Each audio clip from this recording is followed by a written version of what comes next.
जहां मोदी सरकार 3.0 का शपथ ग्रहण समारोह आज होना है। मोदी सरकार का एजेंडा इसको लेकर तैयार है। विकसित भारत का संकल्प और 5 साल के रोड मैप को तैयार कर लिया गया है। नई सरकार, नई टीम इसके लिए तैयार है, जहां तीसरी बार फिर से मोदी सरकार देखने को मिलेगी और आज औपचारिक तौर से तीसरा कार्यकाल नरेंद्र मोदी का बतौर प्रधानमंत्री शुरू हो जाएगा। इस वक्त की बड़ी खबर हम आपको बता रहे हैं। लगातार इसको लेकर तैयारियां चल रही थी और लगभग तैयारियां पूरी कर ली गई है, जहां तमाम राष्ट्र अध्यक्षों की मौजूदगी में आज तीसरे कार्यकाल यानी तीसरी बार प्रधानमंत्री बनने के लिए नरेंद्र मोदी शपथ लेते नजर आएंगे। इसी के साथ नई सरकार के लिए नई टीम भी तैयार है। और जिस तरीके से आपको याद होगा कि अटल बिहारी वाजपेयी ने एक समय में कहा था कि ये एनडीए इंद्रधनुष की तरह है, तो इस बार एनडीए सरकार में आप देखिए नए चेहरे इस मीटिंग में देखने को मिले, जहां पर युवा चेहरे के तौर पर चिराग पासवान और कई चेहरे यहां पर देखने को मिले और कई चेहरे रिपीट भी हैं। राजनाथ सिंह की हम बात कर लें, इसी के साथ पहली पंक्ति में आपको अमित शाह भी बैठे नजर आए थे। और ये सुबह की तस्वीरें जब वीरों को नमन करने के लिए सुबह वॉर मेमोरियल पहुंचे थे नरेंद्र मोदी। और जिस तरीके से तीसरा कार्यकाल आज औपचारिक तौर से शुरू हो जाएगा, पद और गोपनीयता की शपथ महामहिम राष्ट्रपति द्रौपदी मुर्मू आज नरेंद्र मोदी को दिलाएंगी। और इसके बाद एक और मौका जनता ने 5 साल सेवा करने का नरेंद्र मोदी को दिया है, एनडीए सरकार को दिया है, बीजेपी को दिया है, जिसमें एक बार फिर से जनता का भरोसा जीतने की चुनौती बीजेपी के सामने है। क्योंकि इस बार का जो रिजल्ट रहा है बीजेपी के लिए थोड़ा अलग रहा है, क्योंकि अब तक बीजेपी अपने दम पर बहुमत का आंकड़ा छूती नजर आई है। तो एक प्रेशर टैक्टिक्स बीजेपी के ऊपर नहीं थे अब तक, और इस बार जिस तरीके से बीजेपी बहुमत के आंकड़े को नहीं छू पाई है, तो इस बार आप देखिए जो कैबिनेट में मंत्री भी हैं उनमें भी बदलाव किया गया है। और आज बेहद खास दिन एनडीए के लिए, नरेंद्र मोदी के लिए और बीजेपी के लिए भी एक इतिहास रचते हुए यहाँ पर नरेंद्र मोदी, जहां पर जवाहरलाल नेहरू के बाद दूसरे ऐसे प्रधानमंत्री बनेंगे जिन्होंने हैट्रिक लगाई है। और इसी के साथ तैयारियां जो है वो लगभग पूरी कर ली गई हैं। शाम 7:15 बजे पद और गोपनीयता की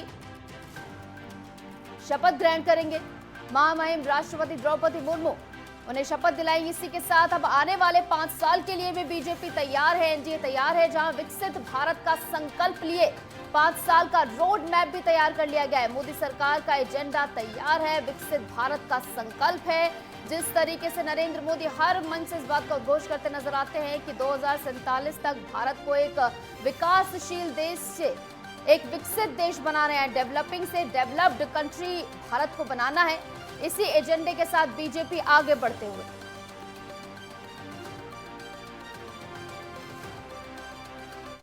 आगे बढ़ेंगे। लोकसभा चुनाव नतीजों के बाद आज मोदी 3.0 सरकार का गठन हो रहा है, जिसमें एनडीए के कई नए चेहरे कैबिनेट में शामिल किए गए हैं। मंत्रिमंडल में शामिल होने का बुलावा आने के बाद एनडीए के कई सांसदों ने अपनी प्रतिक्रिया दी है। आइए आपको सुनवाते हैं। प्रधानमंत्री जी ने भी लगातार तीसरी बार मुझे अपनी टीम में शामिल करके देश की सेवा का सौभाग्यपूर्ण अवसर दिया है। मैं सिर्फ इस अवसर पर इतना कह सकता हूं कि जो संकल्प है देश को विकसित बनाने का सम्मानित प्रधानमंत्री जी ने लिया है, हम निश्चित रूप से उन सब वादों को पूरा करने, देश की अपेक्षाओं और आकांक्षाओं पर खरा उतरने के लिए हम सब टीम की तरह काम करेंगे। प्रधानमंत्री जी का ये तीसरी बार सरकार है, ये विपक्ष की सरकार में इतिहास है और उनका संकल्प है विकसित राष्ट्र बनाना, उसी को हम सब मिलकर पूरा करें।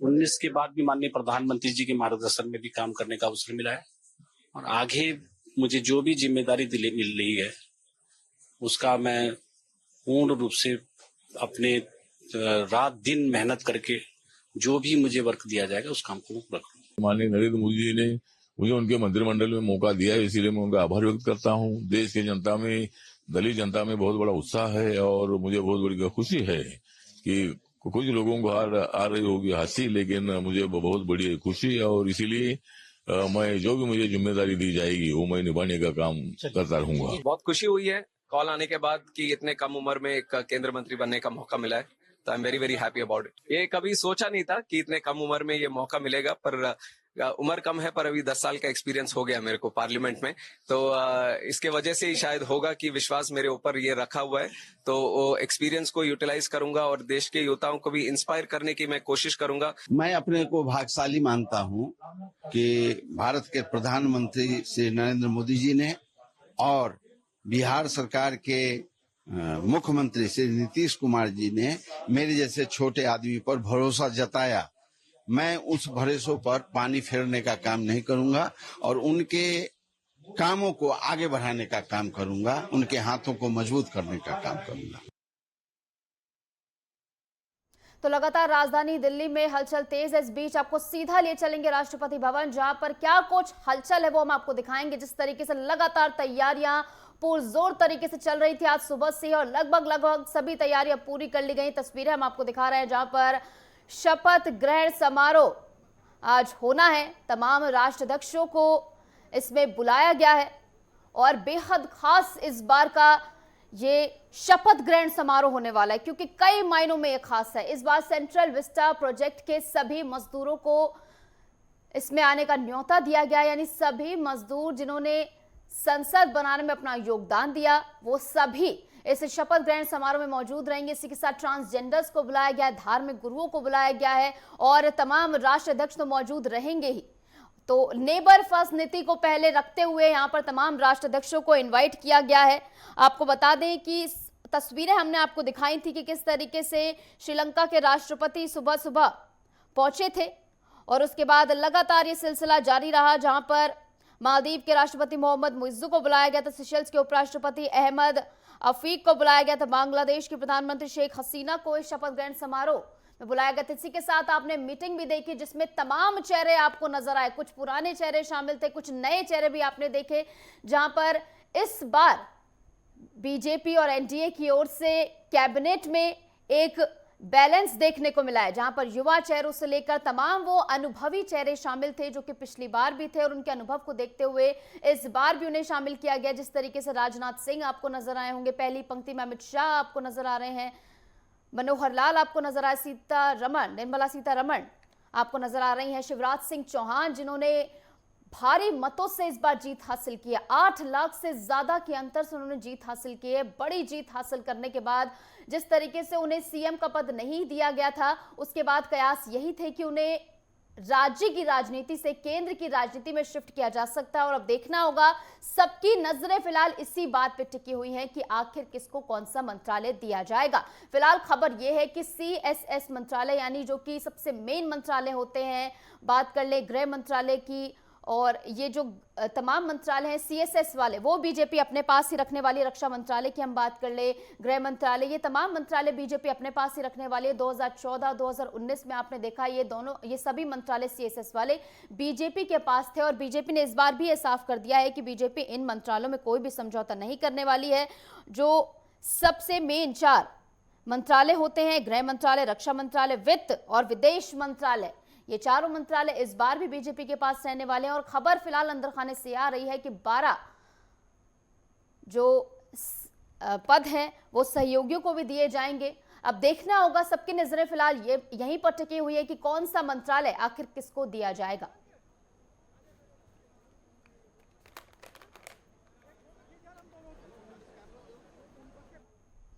तो लगातार राजधानी दिल्ली में हलचल तेज है। इस बीच हमारे साथ हमारे वरिष्ठ संवाददाता राजकुमार चौधरी दिल्ली से जुड़ गए हैं, लगातार नजर बनाए हुए हैं, सुबह से ही वहां पर मौजूद है। राजकुमार, फिलहाल सबकी नजरें इसी बात पर टिकी हुई हैं कि कौन सा मंत्रालय किसको मिलेगा और बीजेपी के लिए कहा जा रहा था कि टेढ़ी खीर साबित होगी मंत्रालयों को बांटना। क्या खबर अंदर खाने से फिलहाल? देखिए निशु, ये राजनीति में होता ही है, क्योंकि पहले अगर बात कर लें, अगर हम 3 महीने पहले चलें तो पहले ये संभावनाएं व्यक्त की जाई थी कि किस विधानसभा सीट से, किस लोकसभा सीट से कौन उम्मीदवार होगा, किसको टिकट मिलेगा, किसका टिकट कटेगा। उसके बाद फिर चुनाव हुए, चुनाव के बाद कौन जीतेगा, कौन हारेगा, फिर जीत हार हुई, फिर जो लोग जीत के आए उनमें से प्यूरिफिकेशन हुआ। 240 लोकसभा सीटों को लेकर भारतीय जनता पार्टी मैदान में उतर चुकी है और अब शपथ ग्रहण की तरफ सुबह से ये कयास लगाए जा रहे थे, पिछले 3 दिनों से यही कयास लगाए जा रहे हैं कि किसको मंत्रालय मिलेगा, किसको नहीं मिलेगा।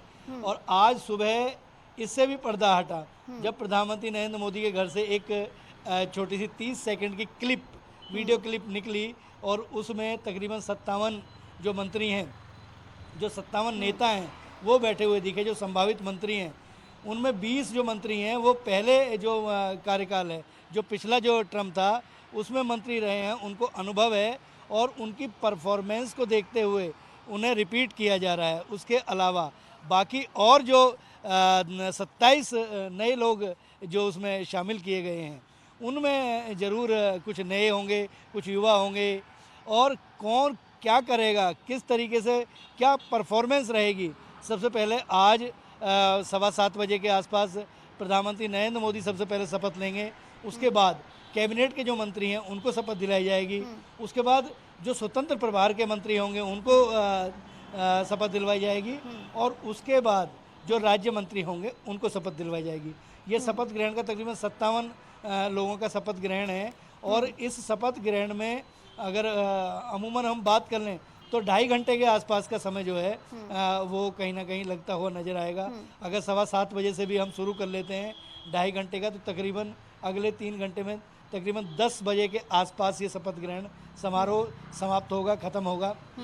उसके बाद जो नई नवेली कैबिनेट बनेगी उस कैबिनेट को आज आमंत्रित किया गया है भारतीय जनता पार्टी के राष्ट्रीय अध्यक्ष नड्डा के घर पे। नड्डा ने उन्हें आमंत्रित किया है और आज रात्रि भोज सबका वहीं पे होगा।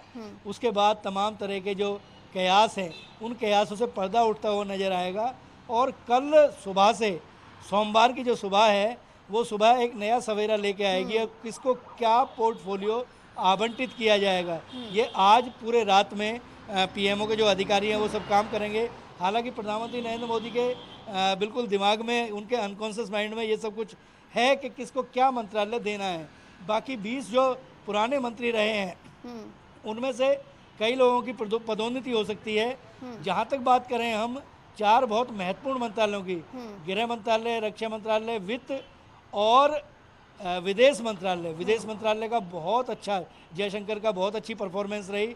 रक्षा मंत्रालय की बात करें, रक्षा मंत्री राजनाथ सिंह पूरे अनुभवी हैं, उन्होंने भी अपने बहुत बेहतर परफॉर्मेंस का प्रयास किया और अमित शाह का कोई तोड़ अभी तक मुझे लगता है शायद है नहीं। रक्षा मंत्रालय में अगर बात करें तो वित्त मंत्रालय में ज़रूर थोड़ी सी तब्दीली हो सकती है और कुछ मंत्रालय जो हैं उनमें भी तब्दीलियाँ हो जाएंगी। कुछ नए ऊर्जावान लोग जो हैं जो क्या वो बेटर कर सकते हैं उस तरीके से चीज़ें बनाई जाएंगी। लेकिन अभी ये केवल अनकॉन्शियस माइंड में है प्रधानमंत्री नरेंद्र मोदी के कि किसको क्या पोर्टफोलियो मिलेगा। तो इससे पर्दा उठना अभी बाकी है। सभी को ये इंतजार है कि किसके हाथ कौन सा कार्यालय लगेगा। फिलहाल आप वहां पर लगातार बने हो, किस तरीके की हलचल राजधानी में देखने को मिल रही है? अब 2 घंटे से भी कम का समय बचा है।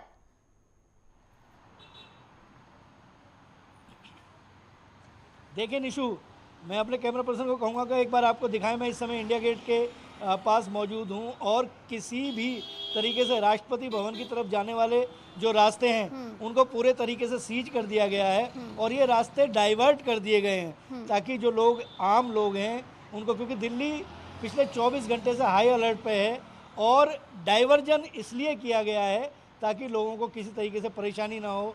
कैसे राष्ट्रपति भवन की तरफ जाने वाले, जहाँ पे ये कार्यक्रम हो रहा है उसकी तरफ जाने वाले सारे रास्तों को फिलहाल बंद कर दिया गया है। 7000 के आसपास ऐसे पास जो है, विशेष पास बनाए गए हैं जिसमें भारतीय जनता पार्टी के विधायकों के अलावा तमाम उनके कार्यकर्ता और जिनको आमंत्रण भेजे गए हैं वो सब लोग होंगे, जिनमें चाहे हम कुछ कर्मचारियों की बात कर लें जिन्होंने नई संसद का निर्माण किया।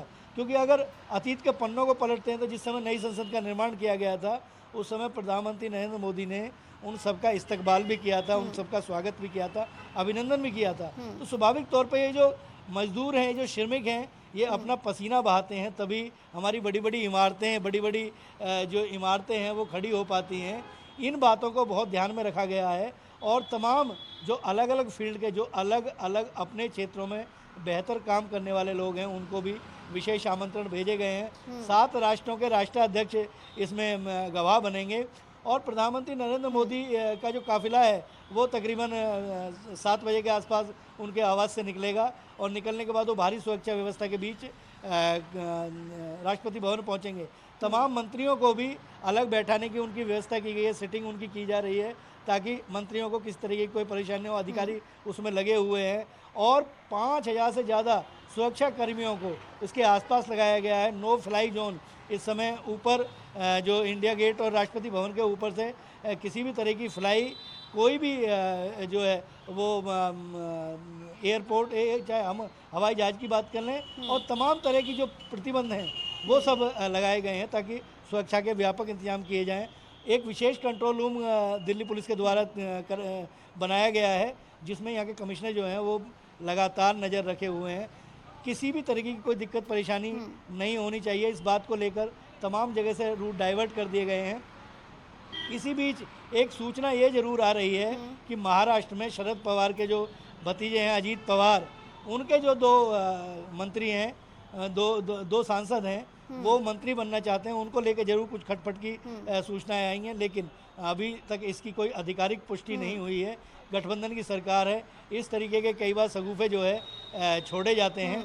तमाम तरह की व्यवस्थाएं जो हैं वो बनाई जा रही हैं और देखना बड़ा दिलचस्प होगा कि ये गठबंधन की सरकार कैसे चलती है। लेकिन एक बात जरूर स्पष्ट है, हम लगातार उस बात को कहते भी रहे हैं लगातार सामने आ रही है। हालांकि बीजेपी की ओर से कहा गया है कि अजीत पवार से के दौरों में समन्वय बिठाया जाए, किसी एक नाम पे फाइनलाइज किया जाए। इसी के साथ अगर बात कर ले, जो विकसित भारत का संकल्प लेकर 100 दिन का एजेंडा बीजेपी ने तैयार किया है, इसी के साथ नई टीम में एक बैलेंस भी देखने को मिला है जहां पर युवा चेहरे से लेकर पुराने अनुभवी चेहरों को जगह दी गई है।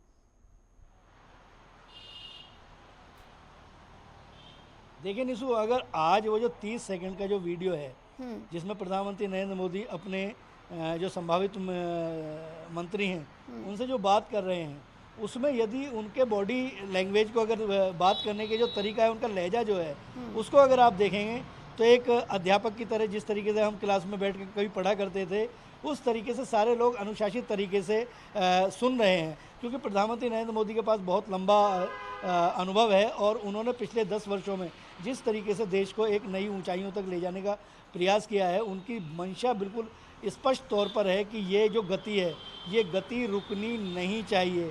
और उनका स्पष्ट मानना है कि भ्रष्टाचार किसी भी कीमत पर बर्दाश्त नहीं किया जाएगा। इसलिए तमाम जो मंत्री हैं, उन मंत्रियों को जो फाइलें उनके पास आएंगी, उन फाइलों को पढ़ना है और पढ़कर उन पर सिग्नेचर करने हैं। अपने जो अधिकारी हैं उनके साथ सामंजस्य बिठाना है। जो नए अधिकारी, जो नए मंत्री बन रहे हैं, जिनको अनुभव की कमी है, उनके साथ कुछ वरिष्ठ अधिकारी तैनात करने की रणनीति बनाई जा रही है ताकि किसी भी तरीके से अगले 100 दिनों में देखिए प्रधानमंत्री नरेंद्र मोदी जो है वो कहीं ना कहीं कोई मिशन अगर लेते हैं तो उसकी समीक्षा भी निरंतर करते रहना चाहिए। चाहे तमाम तरह की जो परियोजनाएं हैं, उन परियोजनाओं पर किस तरीके से काम चल रहा है, कहीं कोई फंडिंग की व्यवस्था कहीं कहीं कम तो नहीं हो रही है, या कहीं कोई तकनीक की व्यवस्था तो कम नहीं हो रही है। आपस में एक दूसरे मंत्रालय के बीच में सामंजस्य बना रहे, ये उनकी प्राथमिकताओं में शामिल होता है। इसीलिए उन्होंने एक नई व्यवस्था ये बनाई कि तमाम जो मंत्रालय हैं उनकी फाइलें पीएमओ के जरिए आगे बढ़ेंगी।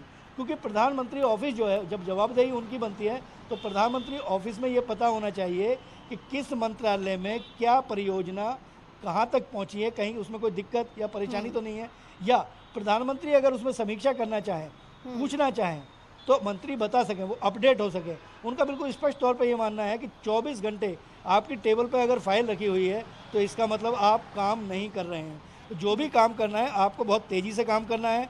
आपके सामने जो भी प्रस्ताव, जो भी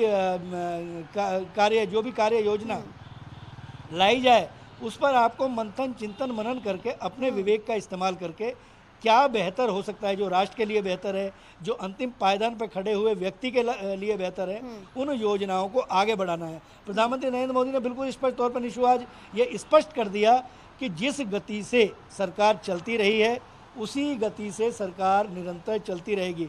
विकास के कार्यों में किसी भी तरीके का कोई समझौता नहीं किया जाएगा। हालांकि क्योंकि स्पष्ट बहुमत की सरकार नहीं है तो कई जगह समझौतों की आवश्यकता होती है, लेकिन राष्ट्र हित सर्वोपरि। अगर राष्ट्र का हित है तो वो सर्वोपरि होना चाहिए। जो राष्ट्र की योजनाएं हैं उस योजना में किसी भी तरीके का कहीं कोई कोताही नहीं बरती जाएगी। प्रधानमंत्री नरेंद्र मोदी का ये स्पष्ट निर्देश है और इसको सहयोगी दलों ने भी एक्सेप्ट किया है। फिलहाल तो एक्सेप्ट किया है, कल क्या परिस्थितियां बनती हैं, किस तरीके की परिस्थितियां आगे आती हैं, यह देखना बड़ा दिलचस्प होगा। बीजेपी के लिए बड़ी चुनौती है क्योंकि मंत्रालयों का बंटवारा कुछ इस तरीके से कर रहा है कि 5 सालों तक कोई भी ऐसी परेशानी का बीजेपी को सामना ना करना पड़े। फिलहाल खबर यह भी आ रही थी कि बिहार का वजन इस बार केंद्र की राजनीति में ज्यादा देखने को मिल सकता है। 2014 में 4 मंत्री थे बिहार से, 2019 में आते आते 5 हो गए और अब लग रहा है कि बढ़ेंगे, मंत्रियों की संख्या बढ़ेगी। 8 मंत्री हैं। 8 मंत्री, अगर केवल आप बिहार की बात करें तो 8 मंत्री बिहार से हैं। बिहार की कहीं कोई कमी नहीं रही है क्योंकि गठबंधन का जो बड़ा जो जनता दल यूनाइटेड बड़ा एक पिलर है और उसके जो मंत्री हैं लल्लन सिंह, उनको कैबिनेट में ठीक ठाक प्रोफाइल देने की बात कही जा रही है। तो 8 मंत्रालय, तो आप ये देखिए कि बिहार की जो वो है कुल मिला के 100% बढ़ गई है। हरियाणा की बात करें तो हरियाणा में खट्टर जो है नए मंत्री के तौर पर देखे जाएंगे। पुराने जो मंत्री रहे हैं कृष्णपाल गुर्जर वो निरंतर रहेंगे। अगर उत्तर प्रदेश की बात करें तो उत्तर प्रदेश में भी पिछली बार जो मंत्री थे, जो मंत्री लूज़ करे हैं, उनकी भरपाई करने के लिए जो नए मंत्री हैं वो लाए गए हैं। और युवा मंत्री हैं, ज्योतिरादित्य सिंधिया को मध्य प्रदेश से बिल्कुल जगह दी गई है। जतिन प्रसाद जो PWD मिनिस्टर इस समय योगी आदित्यनाथ के साथ निरंतर काम कर रहे हैं, उनको इस बार सेंटर में लाया गया है। तो कहीं किसी भी तरीके की कोई कोर कसर कहीं बाकी नहीं छोड़ी जा रही है। लेके कश्मीर से कन्याकुमारी तक तमाम जो प्रदेश है उनका जो प्रभुत्व है वो रहना चाहिए। सबकी जातिगत आंकड़े भी और जातिगत आधार पे भी कहीं भी किसी भी OBC और ब्राह्मण या ठाकुर की अगर बात कर ली जाए तो तमाम सामंजस्य बिठाने के प्रयास किए गए हैं। लेकिन निशु राजनीति में 100% कुछ नहीं होता, कहीं ना कहीं कोई खामियां रह ही जाती हैं। तो ये प्रधानमंत्री नरेंद्र मोदी जो है वो आने वाले समय में, क्योंकि जो भी जितने भी सांसद होते हैं उनका 15% जो है वो मंत्री बनाए जाते हैं और ये जो 57 मंत्री बने गए हैं अभी और मंत्री बनाने की गुंजाइश है। आने वाले समय में जो विस्तार होगा उस विस्तार में भी कुछ नए मंत्री बनाए जा सकते हैं। इसी के साथ प्रधानमंत्री की अगर बात करें, उनके नजरिए से आज बेहद खास दिन है। एक गैर कांग्रेसी होने के नाते पहले प्रधानमंत्री होंगे जिन्होंने हैट्रिक बनाई, दूसरे जवाहरलाल नेहरू के बाद होंगे।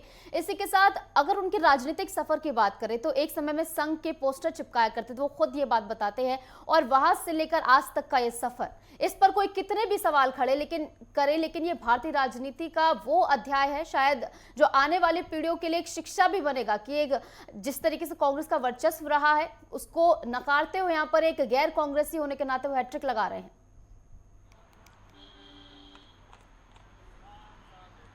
निशु, मैं वडनगर गया हूँ जहाँ प्रधानमंत्री नरेंद्र मोदी का जन्म हुआ है। वो एक नगर पालिका परिषद है और 25 वहाँ पे वार्ड हैं। वहाँ पे एक रेलवे स्टेशन है। मैंने वहाँ जाके ये महसूस किया है कि एक इतने दूरगामी इलाके से एक व्यक्ति निकलता है, उसके बाद वो राष्ट्रीय स्वयंसेवक संघ के कार्यकर्ता के तौर पर तमाम जो चुनौतियां हैं उनका सामना करते हुए आगे बढ़ता है। संघ के प्रचारक के तौर पर हरियाणा में काम करते हैं, उत्तराखंड में काम करते हैं। तमाम जो दूरस्थ इलाके हैं उन दूरस्थ इलाकों में उन्होंने काम किया और उसके बाद जब वो सक्रिय राजनीति में आए तो अपने प्रदेश में वापस लौटे और बहुत बेहतर तरीके से उन्होंने गुजरात को चलाया। गुजरात में यदि बात करें तो 1.5 दशक से लंबे समय तक वो मुख्यमंत्री रहे। और भुज का जिस समय भुज में बहुत बड़ा एक अकाल पड़ा था, मतलब एक तरह से ये समझिए कि सब शहर जो है वो पूरा तहस नहस हो गया। भूकंप ऐसा आया था कि बिल्कुल एक तरह से ये समझिए कि कुछ नहीं था। फिर नए तरीके से उस भुज का, उस गुजरात के उस इलाके को उन्होंने नए सिरे से खड़ा किया और पूरी दुनिया में जाकर एक गुजरात का लोहा मनाने का प्रयास किया। और एक समय ऐसा था, क्योंकि उस वाक़ये को भूला नहीं जा सकता, जब गोधरा कांड हुआ, तमाम तरह के आरोप उन पर लगे और तमाम जो व्यवस्थाएं थी उनके बीच अमेरिका ने उनको अपने यहाँ का वीज़ा देने से इनकार कर दिया। एक ऐसी चुनौतियों को निकाल कर उसके बाद वो मेंबर ऑफ पार्लियामेंट बनने के बाद फिर उत्तर प्रदेश पहुँचे और रिकॉर्ड मतों से जीतते हुए उसके बाद प्रधानमंत्री का जो पद है उन्होंने हासिल किया। एक बहुत बेहतर तरीके से अपनी चीज़ों को आगे बढ़ाया और योजनाओं को आगे बढ़ाया। आज पूरी दुनिया इस बात का लोहा मानती है। 2 बार लगातार वो प्रधानमंत्री रहे, तीसरी बार शपथ ले रहे हैं, तो इतिहास रचने की तरफ अग्रसर है। तो एक जहाँ चाह वहीं रहा, अपने लिए कभी कुछ नहीं किया, ना परिवार है ना कुछ है। मतलब जो व्यक्ति आप 24 घंटे में से केवल 20 घंटे 22 घंटे काम करने और देश के लिए, राष्ट्र के लिए समर्पित रहते हो, तो स्वाभाविक तौर पर पूरा समय 24 घंटे जो है वो कभी कभी सोचने के लिए जिस तरीके से उनके और शायद साक्षात्कार इसी व्यवहार और सामने आते इसी हैं, कर्मठता के दिखता है चलते जब वो बाहर कि जाते हर हैं समय तब उन्हें देश के लिए- दूसरे देशों के राष्ट्राध्यक्ष द बॉस कहकर बुलाते हैं और लगातार वो 10 साल तक काम करते आ रहे हैं। 5 साल का और मौका जनता ने उन्हें मौका दिया है काम करने का। इस बीच लगातार आप नजर बनाए रहिए राजकुमार, आगे भी आपका रुख करेंगे। फिलहाल बहुत बहुत शुक्रिया आपका हमारे साथ जुड़ने के लिए, तमाम जानकारी हमारे साथ साझा करने के लिए। लगातार आपको अपडेट्स बता रहे हैं। 2 घंटे से भी कम का समय अब शपथ ग्रहण में बचा है और लगातार वहां पर राष्ट्राध्यक्षों के आने का सिलसिला भी लगभग खत्म हो गया है, लगभग पहुंच गए हैं सब वहां पर और वहां पर तैयारियां भी पूरी कर ली गई हैं। लगातार हमारी नजर बनी हुई अपडेट आप तक पहुंचा रहे हैं। इस बीच के छोटे से ब्रेक के लिए लौटेंगे कुछ ही देर में।